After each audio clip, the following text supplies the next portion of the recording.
Maraming salamat po mga master sa walang sawang suporta sa ating munting channel Mitsuki Official. Please like, share and subscribe. Pa-donate via GCash po sana mga master pang-unlock sa mga kabanata at pang-edit na rin, naka-data lang kasi tayo mga master at wala tayong kinikita sa lahat ng mga upload natin. Salamat and God bless. Kabanata 121 hanggang 104 na po. Edited by Mitsuki Official. Lahat ng buto sa buong katawan ng masasamang lalaki ay sumasakit sa sakit, halos malaglag, at hindi bababa sa 5 o 6 na tadyang ang nabali. Mapalad siya na hindi nakagawa si John ang killer move niya, kung hindi ay patay na silang 4 noon. Paano naman iyon, napatulala si Stacy nang makita ang eksenang nasa harapan niya. Mariin niyang ipinikit ang kanyang mga mata at hindi makapaniwala na totoo ang lahat ng kanyang nakita. Nagbitiw na siya sa kanyang sarili upang harapin ang isang tiyak na kamatayan, at naisip niya na magkakaroon ng parehong kapalaran si John.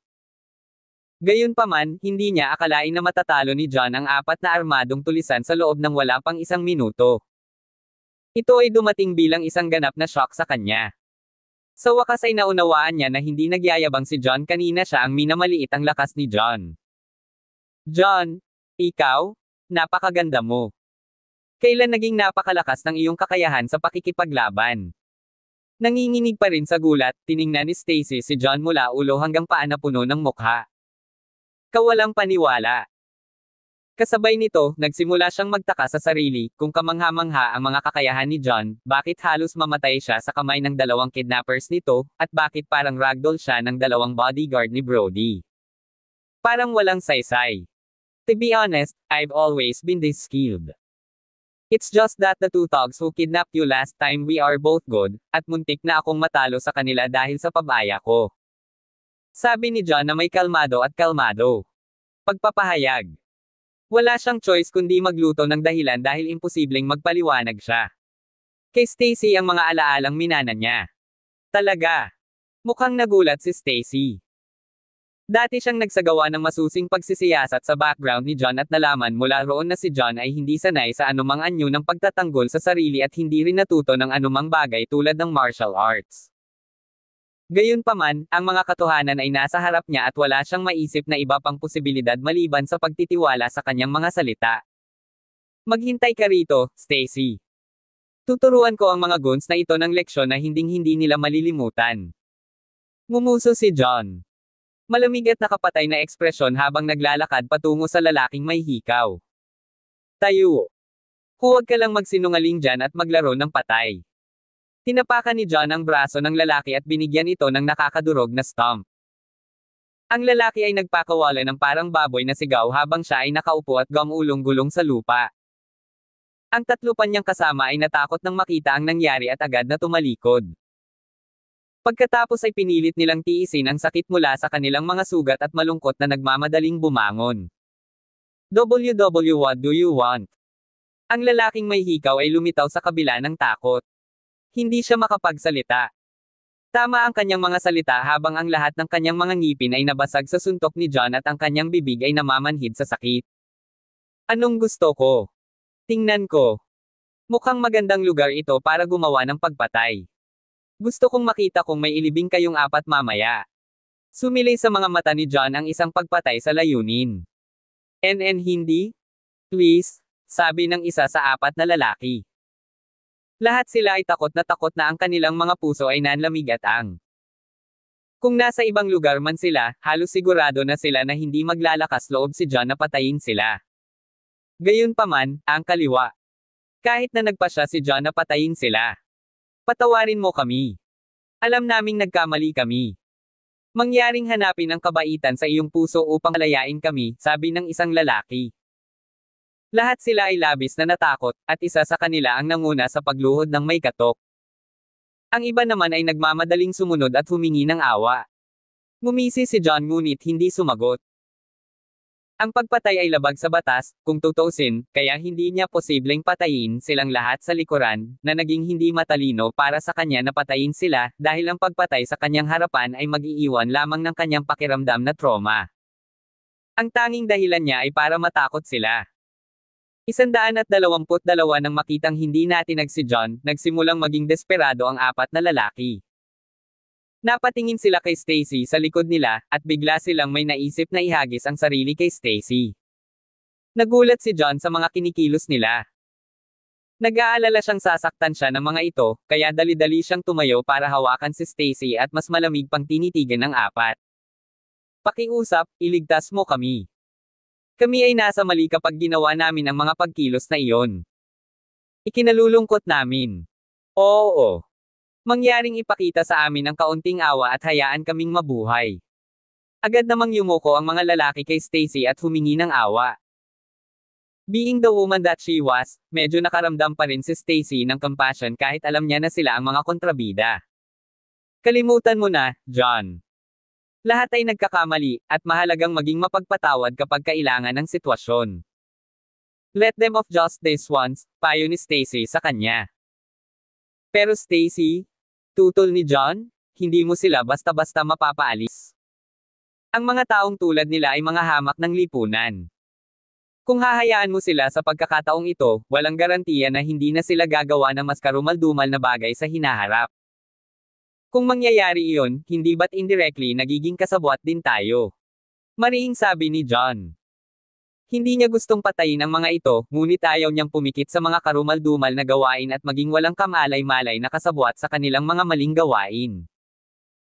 Bilang isang resulta, inilagay niya ang kanyang sarili sa pagitan ng isang bato at isang mahirap na lugar dahil hindi siya sigurado kung paano pinakamahusay na haharapin sila. Siyempre, isinasaalang-alang niya dati ang ideya na ibigay ang mga ito sa pulisya, ngunit hindi sila nagdulot ng anumang malaking pinsala sa kanya at kay Stacy, kaya ang karamihan ay ang mga pulis. Ang maaaring gawin ay pigilan sila ng 2 linggo hanggang 1 buwan. Walang punto sa lahat. Nang marinig ng 4 na lalaki ang pag-uusap ni Stacy at John, tuwang-tuwa sila nang marinig na may puwang pa rin ang para mapagmanyobra nila. Pakiusap, iligtas mo kami. Nangangako kaming magbabalik ng bagong dahon. Mangyaring bigyan mo kami ng pagkakataong magbago. Sige. Hahawakan ko kayo nito. Kung malalaman ko na gumagawa ka ng kaparehong masasamang gawain sa hinaharap, hindi na kita pakakawalan sa pangalawang pagkakataon. Malamig na sabi ni Stacy. Hindi siya nambobola dahil ang kapangyarihan at impluwensya ng mga yang ay umabot sa malayo at malawak sa Palanan City. Hanggat sino man sa mga lalaki ang nang-ahas na gumawa ng mga maling gawain, ang mga kabataan ay maaaring durugan sila halos kasing dali ng pagdurog ng langgam. Hindi kami. Hindi tayo gagawin. Paniniguro sa kanya ng 4 na lalaki. Ang swerte nyo naman, this time. I'll let you off the hook, sa ngayon. Kung mangyari ulit ito, I swear I'll make all now get out. Malamig na sanggal ni John. Dahil sa kasalanan nilang aminin ang kanilang pagkakamali, sa wakas ay nagpasya siyang bigyan sila ng isa pang pagkakataon. Oo, naiintindihan namin. Nadama ng 4 na lalaki na sila ay pinatawad mula sa hatol na kamatayan. Hindi napigilan ni John na mapabuntong hininga habang pinagmamasdan silang mawala sa paningin.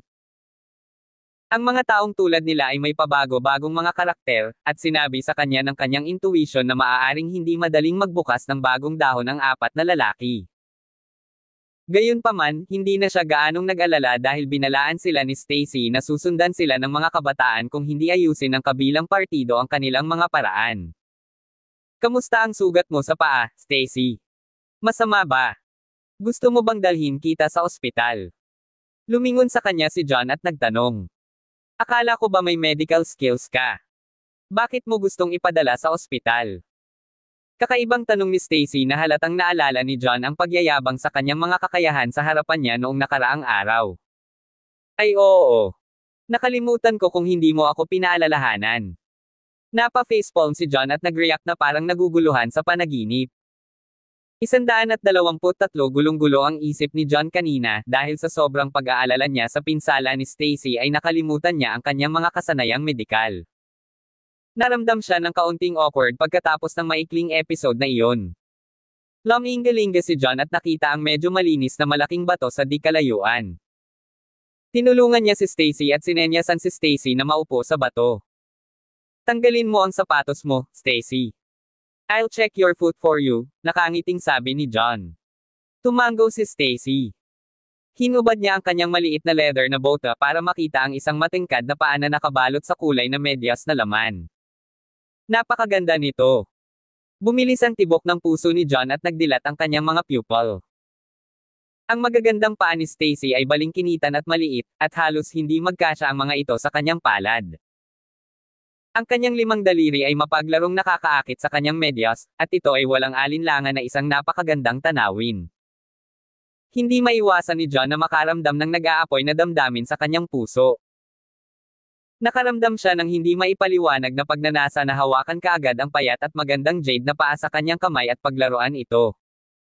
Di ba sabi mo titingnan mo ang sugat ko? Bakit ka nag-spacing out? Mukhang naguguluhan si Stacy. Oh, tama. Oo, tutulungan kitang suriin kaagad ang pinsala. Nabalik sa katinoan si John at may ngiti sa mukha. Nakaramdam siya ng kaunting guilty bilang result, at sa kabila ng paghawak ng may pag-iingat sa magandang medyas na tatakpan ng paa ni Stacy, nakaramdam siya ng sobrang kaba na hindi maiwasang manginig ng bahagya ang kanyang mga palad.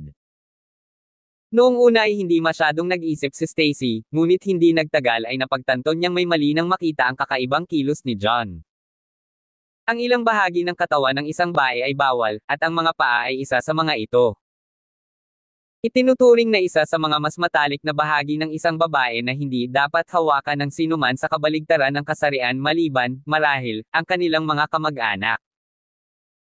Ang pagpayag sa isang tao na hawakan ang kanilang mga paa ay tanda ng pagiging malapit at pagtanggap, at nadaman niya na ito ay masyadong matalik na aksyon nang ilagay ni John ang kanyang mga kamay sa kanyang paa.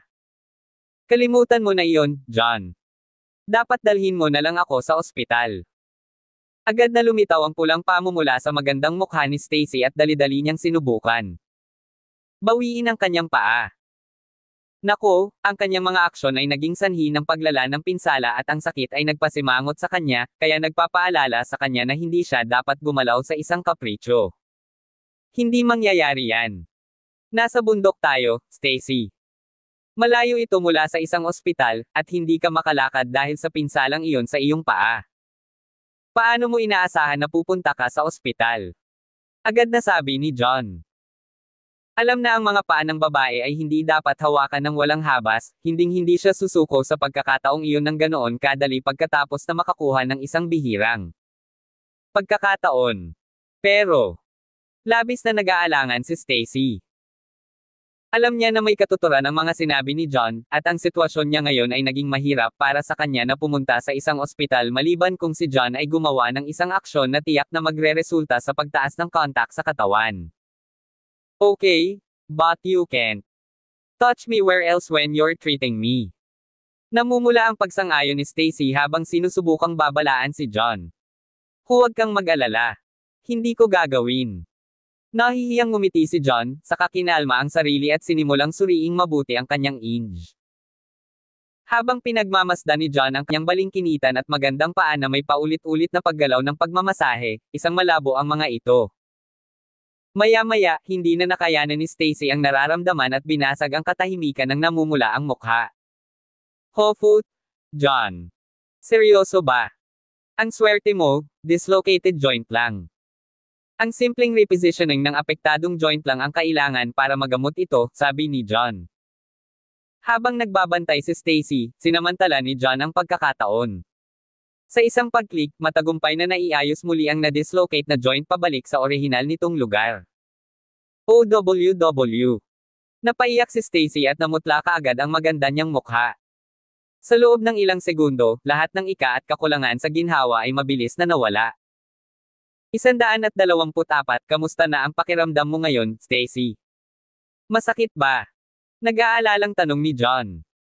Ginalaw ni Stacy ang kanyang bukong-bukong at talagang nagulat siya. Hindi ito kasing dami ng kanina. Natutuwa akong marinig iyan. Ang joint ay muling naayos at ikaw ay ganap na mababawi sa ilang araw na pahinga, sabi ni John. Ilang araw? So, sinasabi mo na hindi pa ganap na gumagaling ang paa ko. Nagulat si Stacy nang sinuot niya ang kanyang sapatos. Galing na, pero hindi mo dapat masyadong eye pressure sa ngayon. Pinakamainam kung maiiwasan mo ang paggawa ng anumang mga paggalaw na makakapinsala dito sa pangalawang pagkakataon. Inirerekomenda kong huwag maglakad ng hindi bababa sa 24 na oras. Simpleng paliwanag ni John. Ano? Kung gayon paano ako bababa sa bundok na ito? Natigilan si Stacy. Ang pananatili sa bundok sa loob ng 24 na oras ay napaka hindi makatotohanan at ganap na wala sa tanong. Madali. Ihahatid kita pababa ng bundok. Isang mahina ngunit maririnig na buntong hininga ang pinakawalan ni John, ngunit sa kaibuturan niya, natuwa siya at lihim pa siyang nagpasalamat sa Diyos sa pagbibigay sa kanya ng magandang pagkakataon. Pero, namula ang magandang mukha ni Stacy. Palagi niyang pinananatili ang kanyang sarili na dalisay at malinis, iniiwasan ang anumang uri ng matalik na pakikipag-ugnayan sa kabaligtaran na gender. Dahil dito, medyo nahirapan siyang tanggapin na kailangang buhatin siya ni John sa mountain. Sige, tara na. Bago pa makapagsalita si Stacy, nag-ipon ng lakas ng loob si John at desididong humakbang paarap kay Stacy sa kanyang likuran. Hoy! Anong ginagawa mo? Bulalas ni Stacy. Ang kanyang magandang mukha ay namula sa kahihiyan, at ang nangingibabaw na inisyatiba ni John ay kinain na lamang ng maliit na pag-asa na siya ay nahihirapan. Dahil umabot na sa ganoong punto ang mga bagay, wala siyang pagpipilian kundi tanggapin ang pagkakaroon ng pakikipag-ugnayan ng napakalapit kay John. Mabuti. You got lucky this time. Namula ang mukha at tenga ni Stacy. Inabot niya upang kurutin ang malambot na laman sa baywang ni John bilang isang magaan na protesta upang mailabas ang kanyang pagkamahiyain at kawalang kasiyahan. Napasinghap ng mariin si John, ngunit napuno ng saya ang kanyang puso at napagtagumpayan ang sakit na may kaligayahan. Pagkatapos noon, binuhat ni John si Stacy pabalik sa hagdang bato at naglakad papunta sa tuktok ng bundok. Kung mapapatigil lang ni John ang sandaling iyon, mas magiging masaya siya kaysa kung bibigyan siya ng pagkakataong maging Diyos sa loob ng isang araw. Di ba sabi mo ihahatid mo ako pababa ng bundok, John? Bakit ka pa aakyat? Curious na tanong ni Stacy. Maaga pa naman, kaya baka pumunta tayo sa tuktok ng bundok para tingnan ang mga tanawin. We can still make it in time to see it bago bumaba, nakangiting sagot ni John. Alam niyang gustong makita ni Stacy ang tanawin kung saan naging isa ang ambon at ulap sa tuktok ng bundok, kaya natural na hindi niya ito mapapabalik sa nabigo. Okay, pagsuko ni Stacy sa loob ng ilang segundo pagkatapos ng maikling pag-aalinlangan. Dahil dinadala siya ni John sa kanyang likod sa lahat ng oras, walang pagkakaiba kung siya ay bumaba sa iyo. Ang distansya upang maabot ang tuktok mula sa dulo ng mga hakbang na bato ay halos isang kapat ng bundok niya. Ang lupain sa itaas ay mas matarik, at ang bako-bakong daanan ay napakahirap maglakad kaya't walang mga hagdan ng bato na maaaring itayo sa. Bilang karagdagan, o mga turista na ito ay ipinagbabawal na umakyat ng walang escort ng mga profesional na mountaineers at mga gabay. Iyan ang nagpapaliwanag kung bakit walang ibang turista sa landas na ito. Ang tuktok ng bundok ay bukas lamang sa publiko sa katapusan ng taon. Nang makita ang babala, sina John at Stacy ay biglang nagkaroon ng kapansin-pansing asul na babala na itinayo doon bilang pangwakas. Napagtanto ng paalala na sila ay napakasama ng kaalaman. Kalimutan mo na, John. Ang bundok ay hindi bukas sa publiko, kaya sa palagay ko ay dapat tayong bumalik. Medyo dismayadong sabi ni Stacy. Pero, nag-alinlangan din si John dahil alam niya kung gaano kadelikado kung walang hagdanan kung saan siya makakaakyat.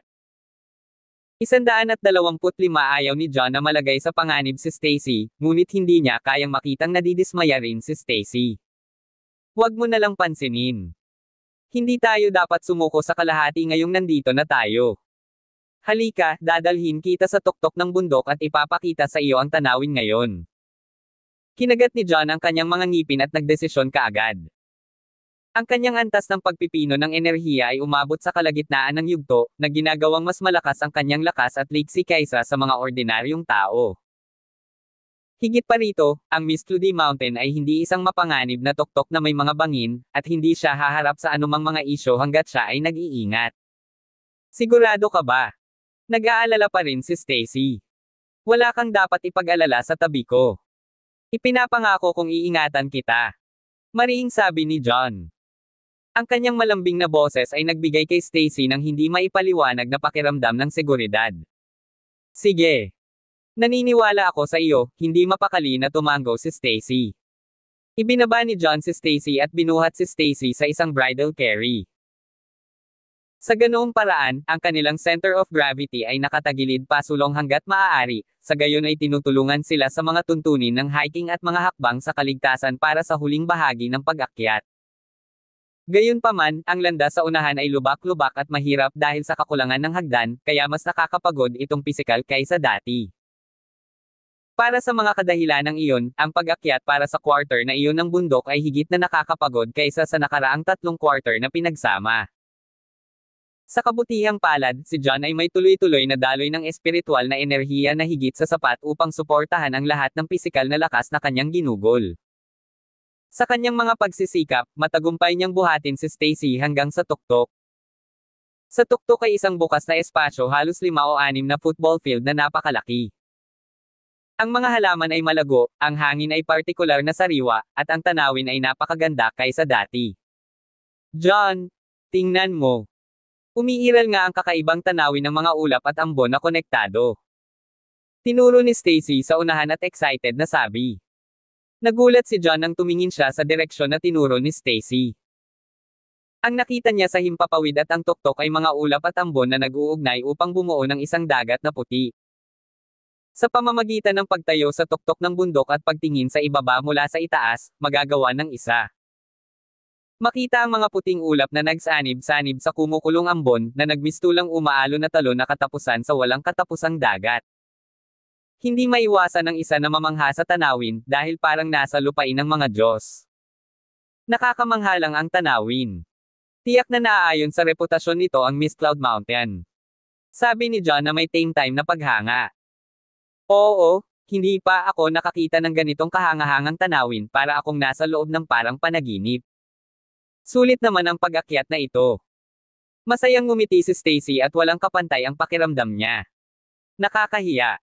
Umiling si John at tila nanghihinayang. Nararamdaman niya na ang paglilipat na enerhiya doon ay napakadalisay at mayaman, maraming beses na higit pa kaysa sa bundok sa likod ng villa. Sa kasamaang palad ang kanyang antas ng practitioner ay masyadong mababa upang makuha at gamitin ang gayong dalisay na mas mataas na kayang gamitin ang Energy Convergence Circle upang mapuno ang kanyang enerhiya doon, ang kanyang kakayahan ay tiyak na hindi nauunlad ng mabilis. Gayunpaman, hindi siya dapat panghinaan ng loob. Kapag ang kanyang refinement foundation ay bumuti sa hinaharap. Anong kahihiyan? Lumingon si Stacy at nagtatakang tanong. Wala naman talaga, casual na sabi ni John, iniisip ko kung gaano kaganda ang pagmasdan ng pagsikat ng araw dito, kaya nakakahiya na nagcam kami. Ayos lang. Nakikita pa rin natin ang paglubog ng araw kahit hindi natin maabutin ang pagsikat ng araw. Pasado 4:00 na sa sabay ngiti. Oo. Sabay tayong manood ng paglubog ng araw. Sumili ang ngiti sa mukha ni John. Wala nang mas kahanga-hanga kaysa samahan si Stacy upang tamasahin ang mga araw ang pinakamagandang bagay na maaari niyang hilingin. 126 naglakad-lakad si John sa tuktok ng bundok kasama si Stacy sa kanyang likod at nakahanap ng medyo malinis na espasyo kung saan sila makakaupo. Hindi nagtagal, ang sinag ng araw ay tumagos sa makapal na tugatog ng ambon at ulap nang magsimula itong bumaba sa kanluran. Nanatili ang mga ulap at ambon kahit na ang maliwanag na gininto ang sinag ng papalubog na araw ay sumisilip. Ang pagmuni-muni, refraction, at pagpapakalat ng liwanag ay ginawa para sa isang makulay na pagpapakita ng iridescence, na nagdulot ng isang pakiramdam ng pagkamangha at pagkamangha na maaaring makaakit sa sinumang may magandang kapalaran na tumitingin dito. Nang tuluyang mawala ang araw sa abot tanaw, nagising silang dalawa sa kanilang pagkamangha. Gabi na, John. Uwi na tayo, nakangiting sabi ni Stacy. Bagamat may ilang hindi kasiya siyang mga bagay na nangyari ng mas maaga sa araw na iyon, ang kumpanya ni John ay ginawa para sa isang kasiya siya sa akin at siya ay nadama na hindi maipaliwanag na kontento. Tumango si John, binuhat si Stacy sa kanyang likuran, at nagsimulang bumaba. Ang pagbaba ay mas madali kaysa sa pag-akyat, at ang bilis ni John ay parang lumilipad. Binuhat niya si Stacy sa paanan ng bundok at palabas ng magandang lugar. Karamihan sa mga turista ay umalis na noon, at ilang nag-iisang figure ang naglalakad patungo sa labas. Si JS ang streamer at ang kanyang kasintahan ay kasama sa mga tao doon. Hindi nagtagal ay nakita nilang dalawa sina John N at Stacy na naglalakad ng medyo malayo. Babe, tingnan mo. Sila na. Malungkot na tinuro ni Jess ang direksyon ni na John at Stacy. Hindi ko akalaing magkikita kami ng ganoon kaga. Sa palagay ko ito ay isang maliit na mundo sa labas. Namumula ang mga mata ng nobyo sa inggit, at halos mag-flirt ang selos nito nang makita niyang nakapigibak si Stacy sa likod ni John. Kasalanan niya ang lahat kung bakit nakatanggap ako ng mas kaunting mga regalo at reward kaysa karaniwan sa live stream ngayong hapon. Sinira niya ito para sa akin. Galit na sabi ni Jess. Babe, hindi mo ba sinabi kanina na bugbugin mo siya pag nasagasaan na naman tayo? Ngayon na ang pagkakataon mo. Tama ka. Bibigyan ko siya ng magandang sampal sa ngalan mo. Aniya, na may malungkot na ekspresyon habang humahakbang patungo sa direksyon ni John. Tuwang-tuwa, agad na itinutok ni Jess ang kanyang cellphone camera sa direksyon ni John bilang pag-asam na makagawa ng live stream ng kamangha-manghang kapangyarihan ng kanyang kasintahan. Maaaring makatanggap siya ng higit pang mga tip at regalo mula sa mga tagahanga sa ganoong paraan. Alam ng karamihan sa mga tagahanga sa live stream kung ano ang nangyari sa tanghali, at nagalit sila kay John dahil sinira niya ang lahat at pinipigilan silang makuha ang impormasyon sa pakikipag-ugnayan ng magandang babae. Lahat sila ay nagbubo at nanunuya sa comment area, ngunit hanggat ang kasamang lalaki ni Jess ay maaaring magalit kay John at mailabas ang kanilang mga pagkabigo para sa kanila, madali siyang makakuha ng isang buong load ng mga tip, reward, at mga regalo. Napangiti si Jess matapos matanggap ang lahat ng mga pangakong iyon mula sa kanyang mga tagahanga. Parang nakikita na niya ang nobyo na tinatapakan si John sa ilalim ng kanyang mga paa, na sinundan ng dulo. Sa labas ng lugar, mahigit isang dosenang magkatulad na kulay na Volkswagens ang pumarode sa isang maayos na hanay at hinaronggan ang pasukan. Humigit kumulang 30 hanggang 40 malalakas na binata na nakasuot ng itim ang sumando sa gilid ng kotse. Lahat sila ay tila hindi kanais-nais na mga karakter na may nakakatakot na A. Pinamunuan sila ng isang 34 o 35 taong gulang na lalaki na abala sa paninigarilyo. Mayroon siyang matitigas na kalamnan sa buong katawan niya, at pinakanak ang kumikinang ang kanyang mga mata. Baka sabihin ng isa sa isang gla. Sa tabi niya ay nakatayo ang 4 na kaawa-awang binata na may mga bagay sa buong katawan, at sila ay walang iba kundi ang 4 na lalaki na nakita ni John. Ang paraan ng pagpila nilang lahat ay napakababante kaya ang mga dumadaan sa paligid nila ay nanatiling tahimik at iniiwasan sila hanggat maaari kapag umaalis sa lugar. Walang nangahas na lumapit sa kanila dahil sa takot na piagkataon sila. 127 sa puntong iyon, lumabas si John sa magandang lugar kasama si Stacy sa kanyang likuran. Pareho silang masayang nag-uusap at nagtatawanan nang makasalubong nila ang 30 o 40 na binata. Agresibong pagharang sa pasukan. Boss. Ito ang batang nanakit sa atin. Kailangan mong makakuha ng kabayaran sa kanya para sa amin. Nang makita nila si John na papalapit ay agad na lumitaw ang isa sa mga lalaki na masigla habang nakatutok ang kamay sa direksyon ni John na may galit sa mukha. Kunin mo siya. Huwag mo siyang hayaang makatakas. Malamig na bumantong hininga ang kanilang pinuno at itinapon ang upos ng sigarilyo sa kanyang kamay. Sa ilalim ng kanyang utos, lahat ng mga kabataang lalaki ay nag-awit ng kanilang mga sandata na may kasamang mga machete at baton habang nagdudugtong kay John at Stacy. Bahagyang nakatayo sa likuran ng nobyo ni Jess, na akmang aakyat at turuan si John ng leksyon, na bigla nang makita ang mga lalaking nakaitim na nakasuot na nakapalibot kay John. Natulala siya sa eksena, at agad niyang itinigil ang kanyang ginagawa bago umatras ng medyo malayo sa takot na makaladkad sa paparating na kaguluhan. Babe, anong nangyayari? Anong nangyayari? Tumakbo si Jess na may halong pagtataka. Binabugbog ako. Tiyak na gumawa ng kalokohan ang lalaking iyon at nasaktan ang isang mahalagang tao. Kaya ngayon tinambangan siya. Tuwang-tuwa na sabi ng kapareha ni Jess na lalaki at nakuha niya ang isang magaspang na diwa ng sitwasyon. Nakita ko. Aba, asar niya ako, kaya maganda na may ibang nagtuturo sa kanya ng leksyon para sa amin. Mula sa isipan nito, maging ang Diyos ay nasa panig natin. Tuwang-tuwa si Jess. Oo. Patay na karne ng lalaking iyon pagkatapos na mapalibutan ng buong grupo ng mga tao. Ngumisi ang kasama ni Jess. Ang mga taong nakapaligid kay John ay napakalakas at may mga armas pa sa kanilang mga kamay. Madali niyang naisip ang matinding paghihirap ng sinapit ni John. Tara na. Pumunta ka. Babe. Panoorin natin ito mula sa isang ligtas na distansya. Excited si Jess at hinailan niya ang braso ng nobyo habang nagtago ang dalawa sa di kalayuan. Pagkatapos ay itinutok niya ang kamera ng kanyang telepono sa direksyon ni John at inihanda ang sarili para masiyahan sa live stream ng brutal na pambubugbog ni John sa kanyang mga tagahanga. Hindi magtatagal bago siya nakatanggap ng tuloy-tuloy na daloy ng mga gantimpala at regalo.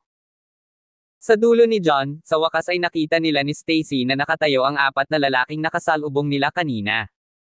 Sa tabi ng pinuno. Kayo na naman. Kayo ay isang masasamang grupo. Bumaba ang ekspresyon ng mukha ni John, at hindi nagtagal ay napagtanto niyang tinipon ang mga way ang kanilang mga kasama upang maghayganti sa kanya. Oo. Tayo na. Hindi mo naman siguro inaasahan na babalik tayo, no? Ngumuso ang lalaking may hikaw na may maangas na ekspresyon sa mukha. Ano ang sinusubukan mong gawin dito? Noong nakasalubong yung apat si John sa bundok kanina, hinayaan kanya sa kondisyon na aayusin mo ang iyong mga lakad. Nangako ka pa sa amin na babalikan mo ang iyong salita ngayon. Malamig na saway ni Stacy. Huwag mo kaming kausapin tungkol sa nangyari sa bundok, B*T. Tinalo ng kaibigan mo dito ang si*T sa aming apat na miyembro. Kaibigan ka niya, kaya kasalanan mo rin ito. Hindi natin mabubuhay ang sarili natin kung hindi natin ipaghihiganti ang nangyari ngayon. Ang talino ng mga lalaki. Kasuklam-suklam. Tunay na kayong mga tao ang pinakamababa, pinakakawalang galang na basura ng lipunan. Halos sumabog si Stacy. Hindi kailanman intensyon ni John na iligtas ang apat na lalaki, ngunit si Stacy ang nagkusang mamagitan para sa kanila. Halos hindi niya akalain na magiging walang utang na loob ang mga ito anupat hindi nila pansinin ang kanyang mabait na kilos at mabilis na magalit. Sa ilang sandali, hindi maiwasan ni Stacy na makaramdam ng panghihinayang. Kung alam niya na gagawin iyon. Mangyari, mas mabuting pakinggan niya ang mga salita ni John at bigyan siya ng kalayaan upang mawalan ng kakayahan ang mga tawag na iyon. 128 na kalulungkot na huli na niya itong napagtanto. Lumapit ang pinuno at diretsyong tumingin kay John. Saan ka galing, bata? Mayroon kang ilang mga bola ng bakal para sa pananakit sa aking mga tauhan sa aking kerahan. Ibinaba ni John si Stacy mula sa kanyang likuran at tumingin ng diretsyo sa lalaki na may maluwag at walang takot na tingin. Sino ka? Ignorante tanga. Hayaan mong sabihin ko sa iyo kung sino siya. Siya si Felix John Pard Monita, ang boss namin na namumuno sa lugar suruan ng Mist Cloud Mountain. Pagmamalaki ng lalaking may hikaw. Noon, naalerto na ng kaguluhan ang mga dumadaan sa paligid. Ang ilan sa mga mas mahiyain at natatakot ay umalis na nagmamadali, habang ang mas matapang na pulutong ay nanatili at pinapanood ang sitwasyon mula sa malayo. Nang marinig nilang ibinalita ng lalaking may hikaw ang pangalan ng kanilang pinuno, nagulat ang bawat nanunood at agad na naganap ang gulo. Yan ang lalaking tinatawag nilang John Pard. May alingaw-ngaw na si John Pard, armado ng isang machete lamang, ay nahak ang 18 tao mahigit 10 taon na ang nakalilipas. Sinasabi nila na hinabol pa niya ang kanyang mga kalaban sa 3 street rates. Gumawa siya ng isang pangalan para sa kanyang sarili mula sa isang labanan na iyon at unti-unting nagsimulang kontrolin ang underground society sa lugar malapit sa Mist Cloud Mountain. Ang kanyang pangangibabaw ay kaya't tinawag siya ng lahat na John Pard bilang tanda ng paggalang. Dapat bantayan ng batang iyon ang kanyang hakbang. Sa lahat ng taong maasar niya, si John Pard lang ang kailangan niyang guluhin. Ngayon tapos na siya. Marami sa mga nanunood ang nakarinig ng katanyagan ni John Pard at humanga sa kanya. Gayunpaman, nakikiramay din sila ng husto kay John. Maaaring hindi ituring si John Pard na isang mayaman at makapangyarihang tao sa napakalaking lugar gaya ng Palanan City, ngunit walang alinlangan na siya ang pinakamataas na mandaragit sa paligid ng Mist Cloud Mountain. Mayroon pang ang ilang mga rich at makapangyarihang elite pati na rin ang mga maimpluwensyang opisyal ng gobyerno na nagpaliban sa kanyang reputasyon. Nadurog ang puso ni John nang marinig ang usapan ng lahat at sa wakas ay napagtanto niya kung gaano kalakas si John Pard. Maging ang kanyang ekspresyon ay naging solemn na. John Pard, ay. Ito. Anong gusto mo? Ayon sa mga patakaran dito, isa sa alang-alang ko lang na palayain ka kung putulin mo ang isa sa iyong mga braso. Malamig na sabi ni John Pard. Kapansin-pansing nagbago ang ekspresyon ng mukha ni John at walang pag-aalinlangan na sinabi niya, not a chance. Maliit na bagay na walang utang na loob. Dahil mapilit kang magdadala ng problema sa iyong sarili, malugod kong pagbibigyan ang iyong hiling. Malamig na umungol si John Pard. Itinaas niya ang kanyang kamay at handang magsenyas ng utos na umatake. Teka. Ang mga pinsalang idinulot ni John sa kanila ay walang iba kundi isang katanungan ng mga gastusin sa pagpapagamot. Handa kaming bayaran ng buo ang mga gastos, gaano man kalaki ang natamo, kaya pangalanan lang ang iyong presyo. Walang pakialam na sabi ni Stacy. Ang isang bagay na sobra sa kanya ay pera. Walang problema na naging problema para sa kanya kung ito ay malulutas. Oh, interesting yan. Nagtaas ng kilay si John Pard, tiningnan si Stacy mula ulo hanggang paa, at nabighani sa walang katulad na kagandahan ni Stacy. Hindi ako yung tipo ng tao na kayang tumapak ng magandang bulaklak.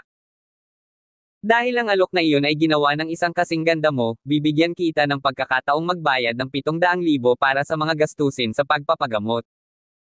Kung maaari mong i-fork out ang halagang iyon, ipinapangako ko na hahayaan kitang makaalis ng ligtas. Ano? 700,000. Bakit hindi mo na lang ninakawan ang isang bangko o kung ano man? Galit na galit si John, habang sile. Sige. 700,000 na lang. Hindi yun magiging problema. Mas kalmado ang reaksyon ni Stacy. Kahit na nakita na ni Stacy ang kakayahan ni John sa pakikipaglaban kanina, 4 lang ang kalaban noon.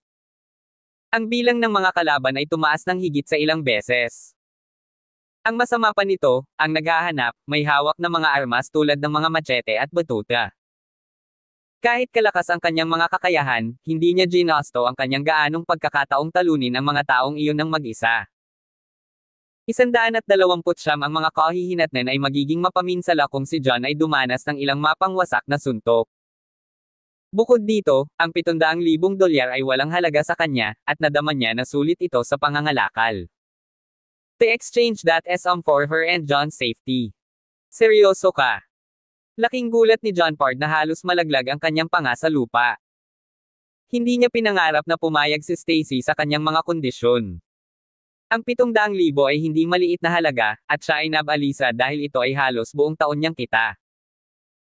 Kung handa si Stacy na bayaran ang 700,000 dolyar para sa kanilang mga gastusin sa pagpapagamot, anumang masamang dugo sa pagitan ng dalawang panig ay mapapawi.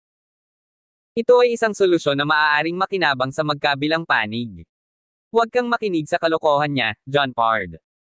Pumunta siya rito kasama ang batang iyon sakay ng isang sira-sirang motorsiklo kaninang umaga. Sa palagay ko ay hindi nila kayang maglabas ng 700 dolyar, lalo pa ang 700,000. Ngumisi ang lalaking may hikaw. F***CK. Sinusubukan mo bang hilahin ang paa ko? Galit na galit si John Pard. Hindi ako. Nagsasabi ako ng totoo. Kung hindi ka naniniwala sa akin, maaari akong sumulat sa iyo ng isang cheque ngayon. Nanatiling tahimik si Stacy at kinuha ang checkbook mula sa kanyang bag. Walang silbi ang mga cheque. Paano ko malalaman kung nagsulat ka ng masamang cheque? Tumatanggap lang ako ng pera. Malamig na sabi ni John Pard.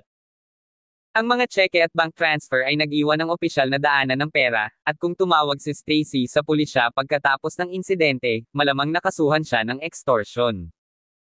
Kaya ang pera ang pinakaligtas na paraan ng pagtanggap ng pera.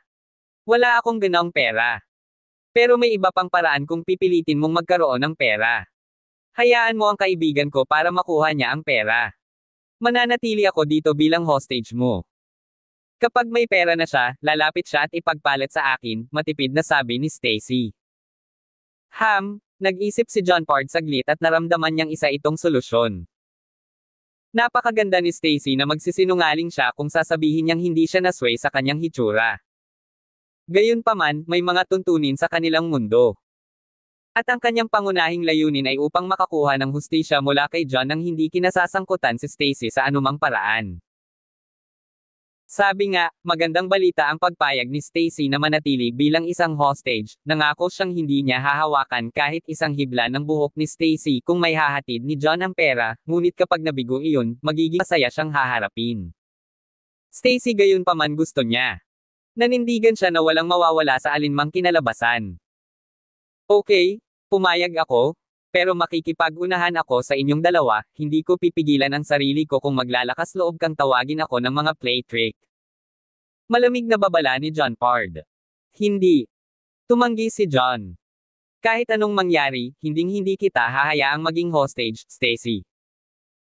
Bagamat ang kanyang practitioner level ay umabot na sa kalagitnaan ng yugto ng energy refinement, napakaraming mga kaaway sa harap niya na may kakayahan at kapangyarihan. Ang pinunong John Pard, sa partikular, ay isang mabigat na manlalaban na ang lakas. Higit na nalampasan ang sinumang nakilala ni John noon. Sigurado si John sa katotohanan iyon matapos maramdaman ang ningning sa mga mata ni John Pard. Kasama si John Pard at ang kaibigan ng napakahusay na mga tao, medyo nawalan si John dahil isa itong laban sa marami at ang kanyang lakas maaaring hindi. Gayunpaman, sa kabila ng kanyang kawalan ng kumpiyansa, hinding-hindi niya iiwan si Stacy na mag-isa sa gayong mapanganib na mga tao. Pwede mo bang gamitin ang utak mo kahit minsan lang, John?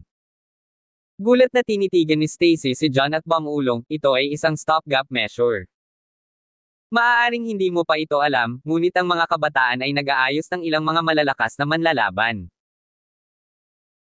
130 kung aalis ka sa lugar na ito at makipag-ugnayan sa kanila sa lalong madaling panahon, ipinapangako kung magiging maayos ako sa oras na dumating sila at haharapin ang mga tawag na iyon, simula ng kinidnap ni Stacy ni the gangsters last time, her lolo dispatched the additional staff to protect her safety from the shadows. Gayunpaman, hindi siya mahilig na may nakikialam sa kanyang pribadong buhay, kaya sinabi niya sa mga taong iyon na lumayo sa kanya sumunod sila sa kanya at iniiwasang maging masyadong. Ang nangyari sa kanyang harapan ay biglaan kaya nahulaan niya ng hindi iniisip ng karamihan sa mga taong responsable sa pagprotekta sa kanya ay medyo malayo para mapansin agad ang abnormalidad. Kung makakaalis si John at ibigay ang balita sa kanila, ang buong problema ay magiging hindi issue. Stacy, wala akong pakialam kung stopgap measure ito o hindi. Ang alam ko, hinding-hindi kita pababayaan sa harap ng panganib kahit na may kaunting panganib. Desididong sabi ni John. Alam niya na ang pamamaraan ni Stacy ay mas matatag, ngunit ang pag-iwan kay Stacy doon ng mag-isa ay sadyang napakalaking bagay, hindi niya kayang gawin iyon.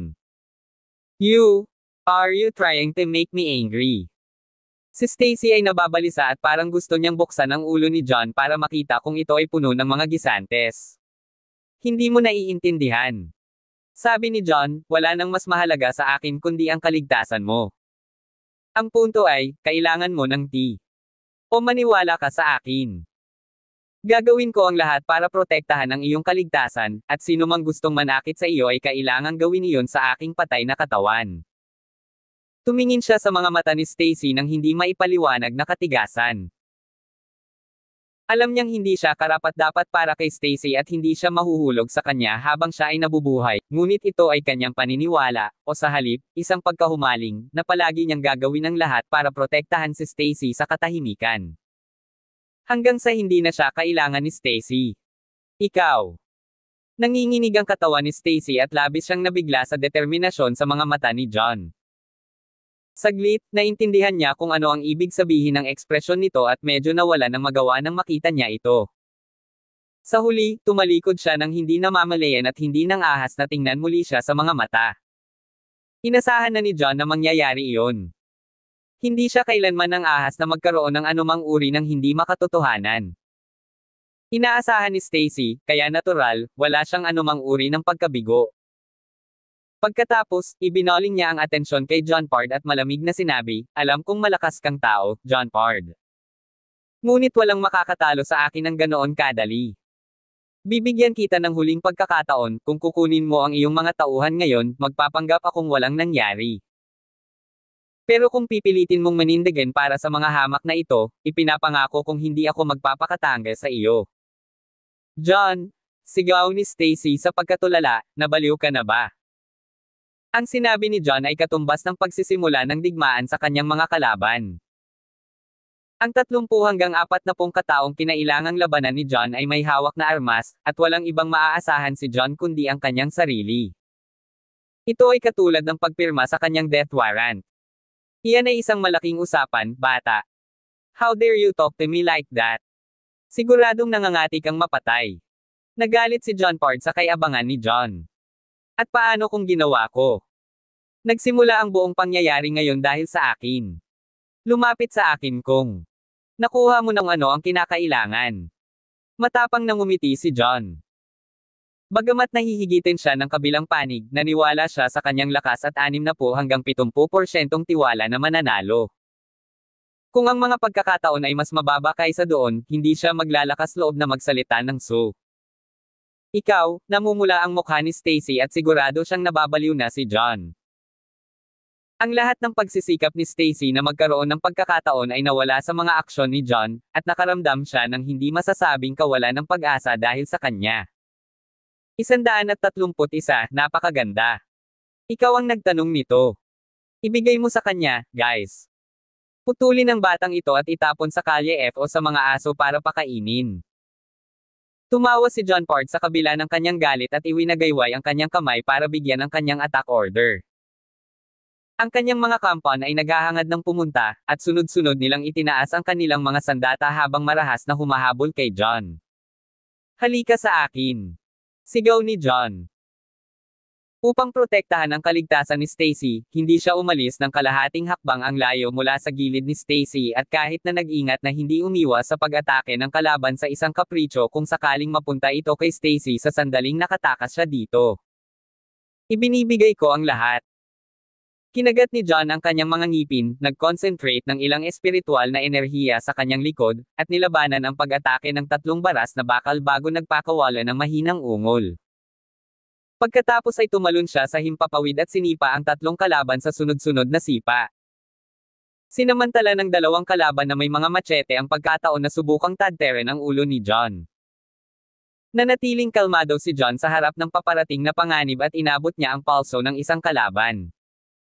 Pagkatapos ay inagaw niya ang machete sa kamay ng kalaban at pinutol ang braso ng isa pang kalaban gamit ang backhand slash. Tumalsik ang dugo kung saan-saan, at ang kalaban ay nagpakawala ng matinding hiyaw bago sinipa sa lupa. Laking gulat ng mga tauhan ni John Pard nang makita ang eksenang iyon. Ang lahat ng lalaking naruroon ay mga elite underlings ni John Pard, at bawat isa ay isang bihasang mandirigma na kayang harapin 10 ordinaryong lalaki sa kanilang sarili. Gayunpaman, hindi sumagi sa isip nila na sa isang iglap ay magagapi ni John ang kanilang mga kasama. Ito ay isang solidong pagpapakita ng purong katapangan. Sa kasamaang palad, damaloy ang karahasan sa kanilang mga ugat, at kahit anong katapangan ang ipinakita ni John. Napukaw ang kanilang kalupitan sa halip na matakot sila. Sunod-sunod silang lahat habang itinataas ang mga sandata sa kanilang mga kamay at pilit na inaatake si John. Si John ay naging mas malakas na may hawak na machete, at siya ay kumilos na ang tanging pag-iisip ay pigilan ng sinuman na saktan si Stacy. Sa prinsipyong iyon na matatag na nakabaon sa kanyang isipan, sumuko siya sa pagsisikap na ipagtanggol at hinayaan ang mga pag-atake ng mga kalaban na mahulog sa kanya. Upang protektahan ang kanyang katawan, ipinadala niya ang kanyang espiritual na enerhiya sa mga kritikal na lugar at ginawa ang kanyang pinakamabuting iwasan ang 2 bagay, matamaan ang kanyang mahahalagang bahagi at maputol ng matutulis na patalim. Kasabay nito, ang kanyang mga kamay ay hindi na natiling walang ginagawa. Sa pagdidirekta ng tig-isang lasla sa bawat kalaban, kailangan niya ng ilang paghinga, na tadteren ang kalahati ng mga tog sa isang kisap mata.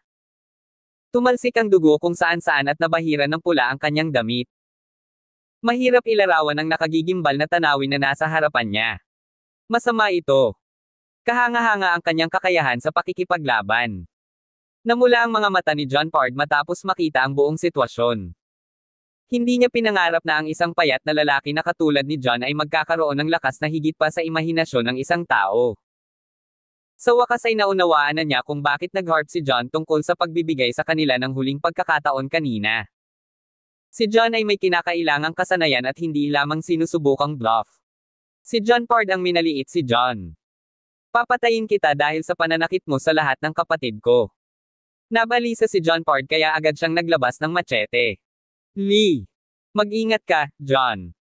Napasigaw si Stacy ng ilang pulgada ang layo ng kumikinang na machete kay John. Namumula ang mukha niya. Ang John Pard ay isang napakalakas na manlalaban, at siya ay may napakalawak na bilis. Bilang isang resulta, siya ay mas maraming beses lumalaban si John, at huli na ang lahat para tumalikod siya at lumaban. Sa kritikal na sandali na iyon, nagdudulot siya ng isang tiyak na panganib at iniiwasang matamaan ang kanyang mahahalagang bahagi. 132 nilaslas ni John Pard ang likod ni John gamit ang machete, at tumalsik ang dugo sa lahat ng direksyon, na may ilang lumapag sa mukha ni Stacy. Nagulat si Stacy, at ang kanyang isip ay naging ganap na blanko nang magsimulang tumunog ang kanyang mga tainga. Damang-daman niya ang mainit na dugo ni John, na lubos na naiiba sa malamig niyang puso. Para bang malapit na ang katapusan ng mundo at gumuho ang mundo. Puno ng kulay ang mukha niya at nanginginig na halos bumagsak siya sa lupa. Ouch! Napangiwi si John sa sakit, ngunit sa kabutihang palad, naihatid na niya ang kanyang espiritual na enerhiya sa kanyang likod bilang isang pagtatanggol. Sa kabutihang palad, ang hiwa ay hindi tumagos ng malalim sa kanyang laman, kung hindi, siya ay kalahating patay, kung hindi patay. Ngayon mamatay ka na. Kinagat ni John ang kanyang mga ngipin, tiniis ang sakit sa kanyang likod, at tumalikod upang ihagis ang isang suntok sa dibdib ni John Pard. Ang lakas ng suntok na iyon ay napakalakas na kaya nitong pumutok ng kalahating bato. Nagulat sa biglaang pag-atake, nag-form ng kamao ang malayang kamay ni John Pard at sinalubong ng Simaila R na suntok ang pag-atake ni John. Isang marahas na banggaan ang naganap at si John ay napaatras ng ilang hakbang. Sa kabilang banda, napilitang umatras si John Pard ng mga 5 o 6 na hakbang, may bumubulwak na init mula sa kanyang esophagus na nagtapos sa isang metal na tamis sa likod ng kanyang dila, halos ibugan niya ang isang subo ng dugo. Ang iyong kakayahan ay mas malakas kaysa sa akin. Maaaring ang iyong antas ng pagpipino ay umabot na sa PAC-acquired state. Paanong posible iyon? Gulat na tumingin si John Pard kay John. Ang mga practitioner ay nagbahagi ng maraming pagkakatulad sa kabila ng pagiging mula sa iba't ibang mga paaralan, ngunit ang pangkalahatang epekto ay pareho. Sa modernong lipunan, marami sa mga sining ang matagal na wala, at bagamat may ilan pa ring mga martial artist na nagsasagawa ng martial arts, sila ay medyo bihirang makita. Isa na doon si John Pard. Ang pag-unlad ng isang martial artist ay nahahati sa mga ranggo na higit na nahahati sa mga yugto, at ang pagpino ni John Pard ay umabot sa advanced na acquired state. Ang nakuhang estado ay nahahati sa 4 na antas, lalo na ang paunang nakuhang estado, intermediate na nakuhang estado, advanced na nakuhang estado, at pinakamataas na nakuhang estado. Mayroon ding innate state at mas mataas na estado sa itaas ng acquired state, at anuman. Kabanata 132. Martial artist na ang enerhiya refinement ay umabot sa innate state ay maaaring ituring bilang A. Puwersa na dapat isaalang-alang.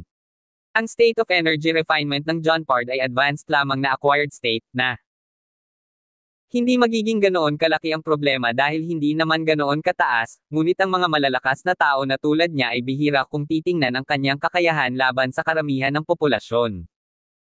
Kahit na 3 hanggang sundalong espesyal na puwersa ay maaaring hindi katugma sa kanya. Gayunpaman, ang lakas ni John ay mas malakas kaysa sa kanya, at ang ganitong uri ng pagpipino ay maaaring malampasan siya at umabot sa pinakamataas na acquired state. Si John ay hindi martial artist, kaya ang pagdaldal ni John Pard ay halos walang kwenta sa kanya at wala siyang ideya kung anong peak ang acquired state. Lumapit ka sa akin ulit. Malamig na singgal ni John. Itinaas niya ang machete sa kanyang kamay, medyo umunlad, at sla. Nagulat si John Pard sa biglaang pagtakbo at nagpagulong-gulong sa lugar para umiwas. Ang nakamamatay na pag-atake ni John. Walang pagbabago-bago ng totoong enerhiya sa iyong katawan. So hindi ka martial artist. Bumangon si John Pard mula sa mukha. Pino ng isang martial artist ang tinatawag na true energy para makagawa ng panloob na lakas. Anumang umaataking galaw ay ang pinakamaliit na surge mula sa katawan ni John. Iyon lang ang nagpatunay na hindi totoong martial artist si John. Marahil si John ay pinagkalooban lamang ng pambihirang talento, at ang kanyang lakas ay nangingibabaw lamang dahil mayroon siyang medyo malakas na lakas ng pagsabog. How dare you show savagery in front of me kahit hindi ka martial artist? Masyado kang in over your head. Gagawin ko. 133 ang tunay na enerhiya at panloob na pagpino ng lakas ng mga martial artist ay nagbunga ng napakasalimuot at nababagong serye ng mga pag-atake. Bahagyang mas malakas ang lakas ni John kaysa kay John Pard, at kung aasa lang si John sa purong paputok na lakas, halos tiyak na hindi siya makakalaban sa huli. Sa pag-iisip na iyon, ang takot ni John Pard ay nawala. Itinaas niya ang machete sa kanyang kamay at sinimulang laslasin si John. Sabik na tapusin ni John ang mga bagay-bagay ng mabilis, kaya't nilaslas niya ang pag-atake ni John Pard nang hindi ito iniiwasan. Isang marahas na kalabog ang narinig at nagsimulang lumipad ang mga kislap habang nagsasalpukan ang dalawang machete. Oras na para lumuhod ka. Ngumisi si John Pard nang nakakatakot at nagsimulang i-pump ang tunay na enerhiya sa kanyang katawan. Sinugod niya si John gamit ang machete sa kanyang kamay at sinubukang gamitin ang kanyang tunay na enerhiya para bigyan ng pangalawang atake si John. Nagiging predictable na ang mga galaw ni John, at hindi na makayanan ni John ang pangalawang pag-atake dahil hindi siya martial artist. Ito ay halos isang tiyak na pagkawala para kay John. Ikaw ang dapat magpaluhod. Ngumisi si John at ginamit ang kanyang espiritual na enerhiya upang mabilis na atakihin ang tunay na enerhiya ni John Pard. Sa isang whoosh, ang espiritual na enerhiya ni John ay agad na napunit ang tunay na enerhiya ni John Pard at hinampas ng malakas sa dibdib si John Pard. Si John Pard ay bumulwak ng isang subo ng dugo, at ang kanyang katawan ay lumipad sa hangin tulad ng isang toro bago bumagsak ng husto sa lupa. Hindi ito maaaring. Humiga si John Pard sa lupa na may nakakatakot na ekspresyon. Hindi niya pinangarap na si John ay magkakaroon ng kakayahang labanan ang kanyang pangalawang pag-atake, dahil ito ay na-infuse ng totoong enerhiya. Ang mas nakakatakot para kay John Pard ay wala pa rin siyang ideya kung anong paraan ang ginamit ni John. Hindi niya napapansin ang katotohanang pinino ni John ang espiritual na enerhiya. Ang kalikasan ng espiritual na enerhiya ay isang antas na mas mataas kaysa sa tunay na enerhiya, at ang pagpino ni John ay bahagyang mas mataas kaysa sa John Pard. Pinili lang niyang harapin si John dahil sa isang maling paghuhusga, at walang alinlangang humihingi ng gulo ang gayong pagkilos. Kung hindi ito ang kaso, ang kanyang antas ng pagpipino ay sapat na para sa kanya upang humawak ng kaunti pa at laslas kay John. Kunin mo ito. Pinuntahan ni John ang pagpatay at itinutok ang machete sa nahulog na John Pard, na labis na natakot dahil sa naunang hakbang ni John ay nagdulot ng pinsala sa kanya. Malapit na ang wakas para sa kanya, at wala man lang siyang lakas para umiwas. Huwag lang lumaban. How dare you? Nang makitang nasa panganib ang kanilang amo na si John Pard, ang natitirang 10 o higit pang mga kasambahay ay nakakita ng pula. Iniwas nila ang kanilang mga sandata at inatake si John sa desperasyon. Hindi nang ahas si John na makayanan ang ganoong karaming pag-atake, kaya kinailangan niyang talikuran ang kanyang intensyon na ihatid ang huling suntok kay John Pard.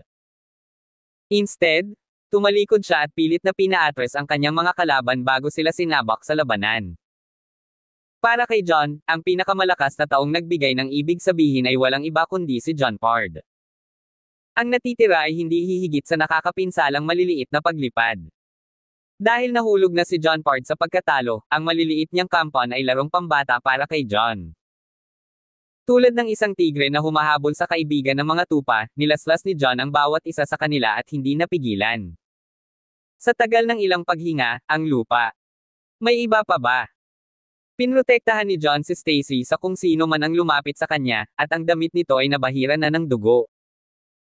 Nagpakita siya ng isang tiyak na kahangahangang presensya kapag basang-basa sa dugo, na para bang siya ay isang Diyos ng digmaan na nagsimula sa.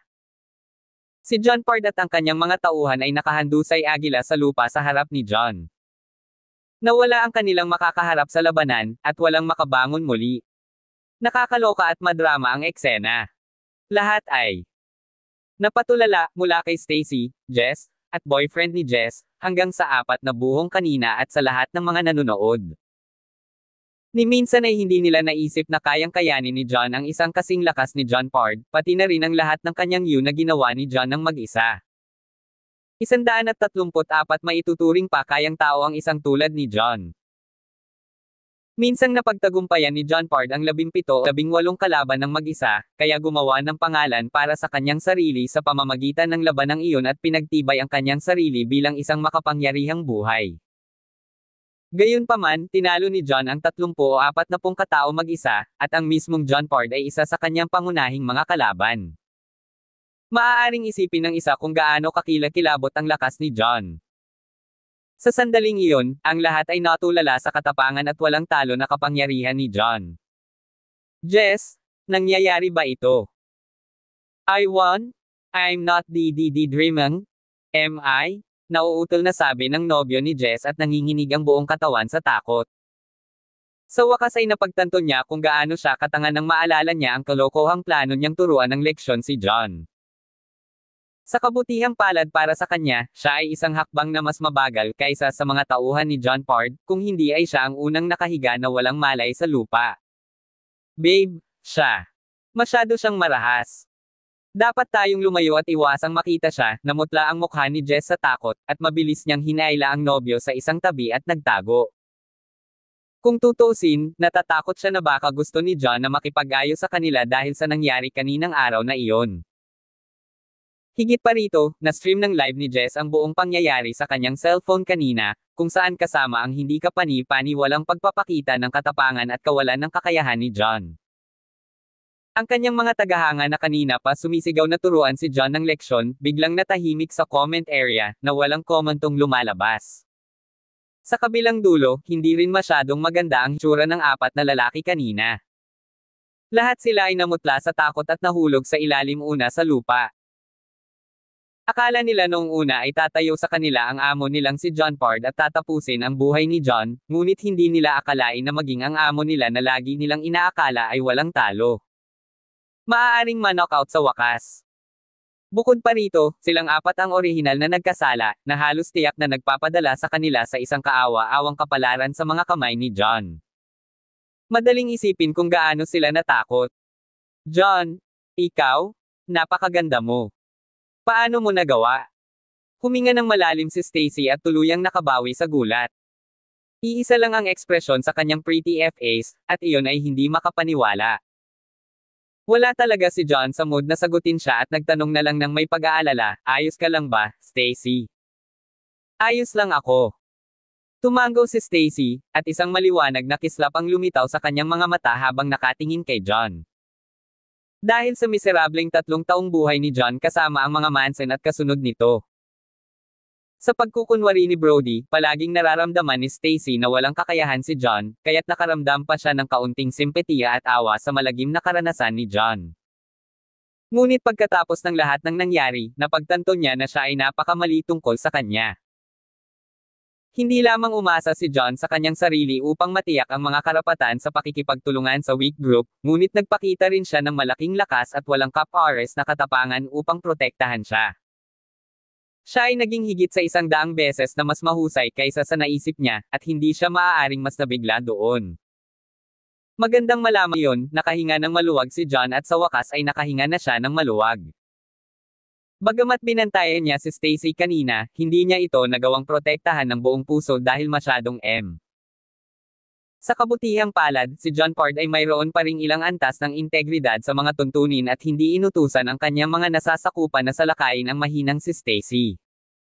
Kung si Stacy ang tinatamaan, pakiramdam ni John ay hindi siya ha. Siyempre, ito ay tiyak dahil si John Pard ay mas etikal kaya hindi siya pinatay ni John ng tahasan. Kung kumilos si John Pard at ang kanyang mga nasasakupan sa masamang pananampalataya, namatay na sila noon. Sa sandaling ito, 2 itim na Audis ang nagmaneho mula sa malayo at pumarada malapit sa Stacy at John. Ang pinto ang 135 akala ni John ay nagdala ng reinforcements ang kalaban. Ang kanyang puso ay tensed up at siya ay nagkaroon ng kanyang pagbabantay, ngunit siya sa lalong madaling panahon natanto na ang kabilang panig ay tila pamilyar. Tiningnan niyang mabuti at agad niyang nakilala na sila ay walang iba kundi ang 6 na bodyguard ni Stacy. Miss. Ikinalulungkot namin kung na-late kami, Miss. Patawarin mo ang aming mga aksyon. Ang anim na bodyguard ay lumuhod sa isang tuhod sa harap ni Stacy at lubos na hindi nasisiyahan ang mga mukha nila. Ang magandang lugar ay isang pangkaraniwang lugar na may maraming tao, na ginagawa itong isang hindi malamang na lugar para sa sinumang gangster na gumawa ng mga maling gawain. Bukod dito, sa pangkalahatan ay hindi sila pinahintulutan ni Stacy na masyadong malapit sa kanya, kaya't sila ay naging isang maliit na pabaya, at nagbabantay lamang ng malapit sa paligid. Hanggang sa nakipag-away si John kay John Pard at sa barkada ay naalerto sila ng kaguluhan. Sa kabutihang palad, medyo naprotektahan ni John si Stacy sa kanilang kawalan. Kung magkagulo ang sitwasyon, malamang sila ang may kasalanan. Tayo. Hindi mo kasalanan. Hindi pa ako pumayag na makalapit ka ng husto, matipid na sabi ni Stacy at hindi na nagpatalo sa mga bodyguard niya. Naaliw ang lahat ng mga bodyguard, at agad silang bumangon muli. Miss. Sino kayong mga tao? Nagulat si John Pard, at sa wakas ay napagtanto niya na ang pagkakakilanlan ni Stacy ay maaaring higit pa sa nakikita ng mata. Nagsimulang umusbong sa kanyang puso ang isang napaka-nakakatakot na premonition. Tanga ka. Itong binibini dito ay si Stacy Young, ang treasured young miss ng mga Young. How dare you scumbags disrespect her? Siguradong nangangati ka na mapatay mo ang sarili mo. Pinunit ng head bodyguard na si Shane. Sa lalaki at pinandilatan siya ng nag-aalab na mga mata. How he wished he could just strip John Pard and the others to pieces right there and then. Napuno din ng galit ang iba pang mga bodyguard, at bawat isa sa kanila ay naglabas ng mabagsik na aura. Kung hindi dahil hindi pa sila binibigyan ni Stacy ng anumang utos, malamang ay sinimula na nilang bugbugin si John Pard at iba pa. Ano? The Young's treasured young miss. Ang Stacy na una sa apat na magagandang babae ng Palanan City. Pakiramdam ni John Pard ay parang nataman siya ng bolt mula sa asol, baka din sa mukha ang gulat sa iba niyang mga kampon, kasama ang apat na lalaki kanina. Ang mga nanonood ay nagulat din sa revelasyon at hindi nagtagal ay nagsimulang magtsismisan ang kabanata sa kanilang mga sarili. Ang mga Young ay ang una sa apat na malalaking pamilya sa Palanan City, at ang kanilang impluwensya ay napakalaki na walang sino man ang kayang saktan sila. Maaring si John Pard ang boss ng lugar na malapit sa Miss Cloud Mountain, ang kanyang mga katayuan ay maihahambing sa mga ordinaryong mayaman at ngunit mga celebrity sa pinakamahusay. Siya ay isang walang tao sa harap ng isang behemoth tulad ng mga Youngs, at ang mga tao sa ilalim ng kanyang utos higit pa. Sa nakamamatay na araw na iyon, ang kanilang kawalang galang ang nagbunsod sa kanila na pumasok sa isang salungatan sa kilalang Stacy Young, at ang mas masahol pa ay darating para sa apat na lalaki mula kanina na nanirang puri kay Stacy at paulit-ulit. Na sinubukang saktan siya. Maaari lamang magkaroon ng isang conclusion para sa kanila. Na-offend ka ng mga taong ito, miss. Pwede ko bang tanungin kung paano mo gustong harapin natin sila? Magalang na tanong ni Shane para sa mga tagubilin. Gawin mo sila ayon sa gusto mong gawin. Malamig na sabi ni Stacy, na may bahid ng walang hangganang galit sa boses niya. Baka siya ay isang mabait na babae na hindi mahilig mangbuli sa iba, ngunit ang mga tao sa kanyang harapan ay talagang lumampas sa linya. Napakaraming suntok ang ginawa ni John para protektahan siya, hanggang sa tumanggap ng matinding hiwa sa likod mula kay John Pard. Siya ay lubos na nagalit sa pagkilos na iyon. Ramdam ni Shane ang galit ni Stacy, at nanlamig ang kanyang mga mata nang umorder siya ng ilan. Mga bodyguard sa isang mahigpit na boses, baliin ang bawat isa sa kanilang mga paa. Naiintindihan. Sinunod ng mga bodyguard ang kanyang utos at agad na nagsimulang maglabas ng malamig na aura. Pagkatapos ay naglakad sila papunta kay John Pard at sa iba pa na may banta sa kanilang mga mukha.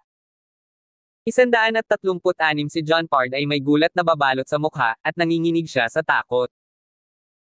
Ang aura na ipinalabas ng mga bodyguard na iyon ay napakalakas, at may mga mahinang alon ng totoong enerhiya na nagpapasinungaling sa katotohanang lahat sila ay mga martial artist. Napakahusay din ng kanilang mga pangunahing kaalaman sa pagpipino, at ang kay Shane ang pinakamataas at pinakamahiwaga sa kanilang lahat. Ang John Pardo ay madaling madudurog sa harap ng mga dalubhasang manlalaban. Ang desperasyon sa kanyang puso ay hindi maipaliwanag, at hindi siya nang ahas na mag-ipon ng lakas ng loob na lumaban. Hindi ko alam ang totoong pagkatao mo, Miss Young. Hindi ko sinasadyang masaktan ka. Please show us some mercy and spare us just this once. Namumula ang mukha ni John Pard, at mabilis siyang lumuhad sa harap ni Stacy para humingi ng awa. Siya ay isang martial artist sa loob ng maraming taon at gumawa ng maraming mga kaaway sa daan. Kung mabali ang kanyang mga paa, ang kamatayan ay halos isang katiyakan para sa kanya sa hinaharap, at maging ang kanyang asawa at mga anak ay magdurusay kasama niya. Ang kahihinatnan ay napakalaking pasanin para sa kanya. Patawarin ka. Paano mo inaasahan na gagawin ko iyon? Malamig na tiningnan ni Stacy si John Pard. Nag-ugat ang galit niya hindi sa hidwaan ng mga tauhan niya sa kanya, kundi dahil muntik na niyang patayin si John gamit ang machete niya kanina. Agad na naparalisa si John Pard. Namumutla ang kanyang mukha at mas lalo pang lumakas ang kawalan ng pag-asa sa kanyang pandinig. Hindi siya natakot ng kamatayan, ngunit mayroon siyang asawa, mga anak, at maraming tagasunod. Hindi magiging maayos ang mga bagay para sa kanila kung may mangyayari sa kanya. Napagtanto ko ang pagkakamali ko ngayon, Miss Young. Nakikiusap ako sa iyo, maawa ka sa akin at bigyan mo ako ng pagkakataong magbukas ng bagong dahon. Ipinapangako ko na magbabago ako para sa ikabubuti sa hinaharap. Tuluyan ng binaliwala ni John Pard ang kanyang katayuan bilang isang taong nagdulot ng takot sa iba at patuloy na yumuko hanggang sa dumyugo ang kanyang noo para lamang humingi ng awa. Nakikiusap kami sa iyo, Miss Young. Please find it in your heart to give us another chance. Ang mga underlings ni John Pard, masyadong, nagmamadaling lumuhad sa lupa at paulit-ulit na yumuko habang humihingi ng awa. Sunod-sunod silang lumuhod, at ang eksena ay naging isang dramatikong tanawin ng paghihirap na humahatak sa puso ng isang tao. Being the woman that she was, lumambot ang puso ni Stacy at hindi niya kayang makita ang reaksyon nila. Gayunpaman, ang pag-iisip ng mga pinsala ni John ay nagpatiga sa kanyang puso at nakikita sa kanya ang kanyang ulo sa isang tabi, hindi pinansin si John Pard at ang iba pa. Ang puso ni John Pard at ng kanyang mga tauhan ay lumubog sa ilalim ng lupa at lahat sila ay nasa taas ng kanilang kawalan ng pag-asa. Maghintay. Biglang humakbang si John. Sila ay taos puso, kaya tanggapin lamang ang kanilang paghingi ng tawad at patawarin sila kahit minsan lang. Namagitan si John para kay John Pard at sa barkada. Ano? Nababaliw ka na ba, John? Paano ka magsusumamo para sa kanila kung muntik ka na nilang patayin? Natigilan si Stacy at hindi makapaniwalang nakatingin kay John. Siya ay tunay na nagsimulang maghinala na si John ay nawala sa kanyang isip. Ganoon din si John Pard at ang iba pa, nagulat na napatingin kay John. Hindi nila akalain na ang taong gusto nilang patayin ang nagkusa na mamagitan para sa kanila sa halip na kamuhian sila. Nakakaloka lang ang mga kilo ni John. Oh, naiintindihan ko na, Stacy. Nagagalit ka sa kanila dahil sinaktan nila ako. Biglang nagkaroon si John. Pagsasakatuparan at G. Sinong nagsabing dahil sa iyo? Huwag kang katawa-tawa. Namula ang pisngi ni Stacy, at ito ay isang kliye. Lalong lumaki ang ngiti ni John, pero hindi sa lawak na nagmumukha siyang tanga. Iniba niya kaagad ang usapan at sinabing, ako ang target ni John Pard, at hindi niya inutusan ang kanyang mga nasasakupan na gawin ang ayon sa mga patakaran ng underground society. Ang isang tao na umaasa sa kanyang mga prinsipyo at gumuhit ng linya sa tiyak na maaari pa rin nating bigyan ng pagkakataon. 137, sa kabilang banda, ang 4 na taong nakilala natin sa bundok ay tunay na hamak ng lipunan, at hindi sila mapapatawad ng ganoon kadali. Si John ay palaging gumuhit ng malinaw na linya pagdating sa sama ng loob. Maaaring pinutol siya ni John Pard, ngunit kahit papaano ay may kaunting moral at prinsipyo si John Pard. Nagkaroon lamang sila ng ibang pananaw pagdating sa paraan ng pagdala nila sa kanilang sarili, at ang gayong mga pagkakaiba ay hindi sapat na dahilan para patayin niya si John Pard. Sa kabaligtaran, ang 4 na lalaking binugbog niya sa bundok kanina ay walang prinsipyo at moral bottom line. Ang ganitong mga tao ay maaaring maging salot ng lipunan, na kinakailangan bilang walang hanggang kaparusahan. Sige. I'll go with your decision. Tumango si Stacy matapos kumbansihin ni John. Maraming salamat, Mr. Walker. Ipinapangako kong aalalahanan ko ang iyong kabaitan ngayon. Kung mayroon kang anumang kailangan mo, ako, si Felix John Pard Monita, ay magbibigay sa iyo ng aking salita na gagawin ko ang lahat sa aking makakaya upang tulungan ka, kahit na ang ibig sabihin nito ay kailangang tumawid sa dagat ng apoy. Napaluha si John Pard at magalang na nakipagkawtaw kay John. Sa kabila ng paglaslas kay John kanina, ang huli ay lumingon sa dating awayan at sa halip ay nagkusa na makiusap para sa kanya. Ang mapagmahal na ugali ni John ay nag-iwan ng malalim na impresyon sa kanya, at hindi niya maiwasang mapasinghap sa sindak kay John. Pagkatapos, sa mungkahi ni Stacy, humakbang si Shane at ang iba pa at hinawakan ang apat na lalaki na parang mga ragdoll. Hindi. Ang apat na lalaki ay natakot na mga ekspresyon at paulit-ulit na humingi ng awa sa kanila. Miss Young? W&O our mistakes. Nakikiusap ako sayo. Mangyaring palayain kami at bigyan kami ng isa pang pagkakataon. Ilabas mo sila. Itong apat na lalaking ito ang nagsimula, kaya ipadala sila sa police station N at hayaan ang mga awtoridad na harapin sila. Abisuhan mo din si Lolo para sa akin. Gusto kong ma-pressure siya ng kaunti sa mga pulis para hindi madaling mabitawan ang mga hamak na iyon. Malamig nang umuso si Stacy at hindi natinag sa mga pakiusap nila. Iniligtas niya ang apat na lalaki kanina pagkatapos niyang ibigay ang kanyang emosyon, ngunit ang natanggap niya bilang kapalit ay ang kanilang lubos na kawalan ng pasasalamat. Ang paggawa muli ng parehong pagkakamali ay wala sa tanong. Siyempre, ang mga Young ay walang anumang legal na awtoridad, at wala rin silang karapatang makitungo sa apat na lalaki ng personal, kaya ang tanging paraan ay ibigay sila sa pulisya. Short. Gayunpaman, ang labis na kasuklam-suklam na katangian ng apat na lalaking iyon ay isang senyales na dapat ay marami na silang nagawang karumal-dumal na gawain noon. Sa oras na ginamit ng mga kabataan ang paggamit ng buhay para mapakinabangan, ang apat na lalaki ay halos tiyak na makukulong sa haba. Naiintindihan. Pinangunahan ni Shane ang kanyang club upang kaladkarin ang mga lalaking iyon at pilitin silang pumasok sa kotse bago umalis. Naging kalmado muli ang eksena. Kumusta ang sugat mo, John? Bakit hindi kita dalhin sa ospital para ipasuri ito? Nag-aalalang tanong ni Stacy. Ayos lang. Ito ay ilan lamang sa mga pinsala sa balat. At saka, gagamitin ko na lang ang kaalaman ko sa medisina at lagyan ko ng ointment pag-uwi namin. Hindi na kailangan pang pumunta sa ospital, nakangiting sabi ni John. Saglit na nag-alinlangan si Stacy ngunit kalaunan ay tumango at sinabing, okay. Pumunta silang dalawa sa parking area, at sumakay si Stacy sa motorsiklo bago ito pinaandar ni John. Bumalik sa Dragon Bay Villas, naghanda si John ng ilang simpleng healing ointment pabalik sa silid-aralan. I need your help to apply the ointment, Stacy. Hindi ko maabot yung injury kasi nasa likod ko. Ibinigay ni John ang ointment kay Stacy at hinubad ang suot nitong sando para makita ang kanyang lakas. Likod at braso. Medyo nag-init ang mukha ni Stacy nang makita ang walang pang-itaas na likod ni John. Hindi niya maiwasang mapaalalahanan. Sa pagkakataong iyon, kumirot ang puso niya at medyo nahihiya siya. Okay ka lang, Stacy. Hindi napigilan ni John na lumingon at nagtatakang magtanong nang makitang hindi na muling umimik si Stacy.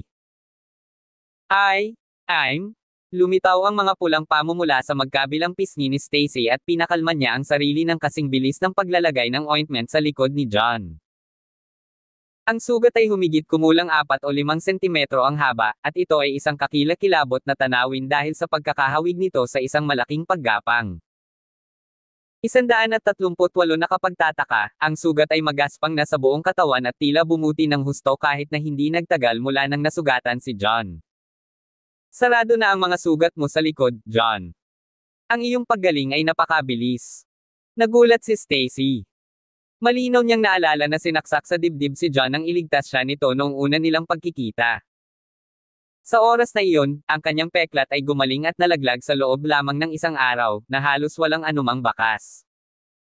Ang makitang nangyari ito sa pangalawang pagkakataon ay sadyang hindi kapanipaniwala para kay Stacy. Siguro dahil medyo mas fit ako sa katawan sa mga normal na tao, kaya mas mabilis ang paggaling. Agad na napagtanto ni John na ito ay malamang na iba kaysa sa kanyang pagsasanay sa pagpino ng mga epekto na enerhiya. May katuturan. Tumango si Stacy at hindi na masyadong nag-isip. Pagkatapos ay iniunat niya ang kanyang maamo niyang kamay at marahang minasahe ang pamahid sa likod ni John. Ang kanyang mga kamay ay nagpahid ng pataas at pababa, sa kabuuan, at hindi ito nagtagal. Siya para tapusin ang paglalagay ng ointment para sa kanya. Sa paggawa nito, mas mabilis na gumaling ang pinsala ni John. Kinaumagahan, gumaling ang sugat sa likod ni John matapos ang isang gabing pagpapagaling. Ang sugat ni Stacy sa paa ay unti-unting gumaling din, at maaari na siyang magsimulang maglakad ng walang tulong ng sinuman. Magiging maayos ang lahat hanggat hindi siya gumawa ng mabigat. Magtrabaho. Ang una niyang plano ay magkaroon ng 2 araw na pahinga sa katapusan ng linggo, ngunit ang pinsala sa paa ay naging dahilan upang hindi siya makasama ni John sa araw na iyon. Higit pa rito, ang kanyang pag-aalala tungkol sa kooperasyon sa pagitan ng elegante group at ng weak group ay nagpahirap sa kanya na magpahinga sa bahay ng may kapayapaan ng isip. Nagpasya siyang humiling sa kanyang bodyguard na ihatid siya sa kumpanya, kung saan hindi niya pinangarap sa personal ang pangkalahatang sitwasyon.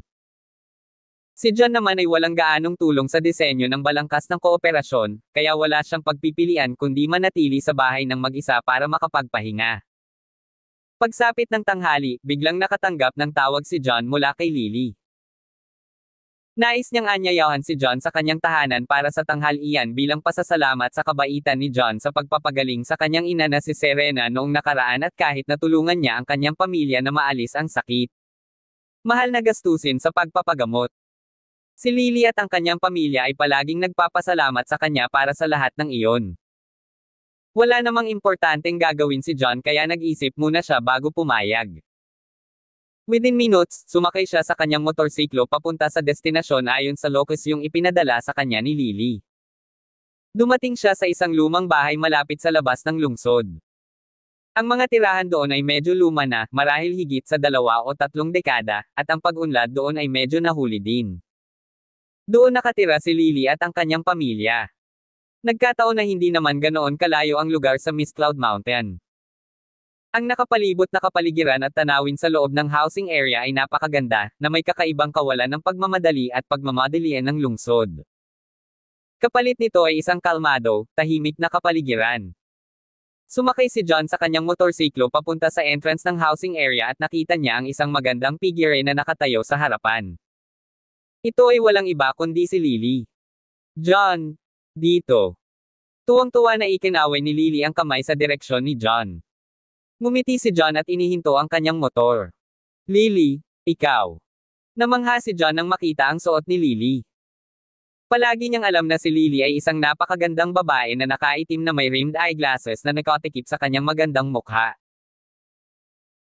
Kung wala ang mga salamin na iyon, ang kanyang maisla na tampok sa mukha, pinaganda ng kanyang magaan na make-up, kumikinang na mga mata, at malaperlas mapuputing ngipin ay nagbigay sa kanya ng nakakapreskong kaakit-akit na hitsura. Si Lily ay nakasuot ng puting damit na masikip at masikip, taliwas sa dati niyang business suit.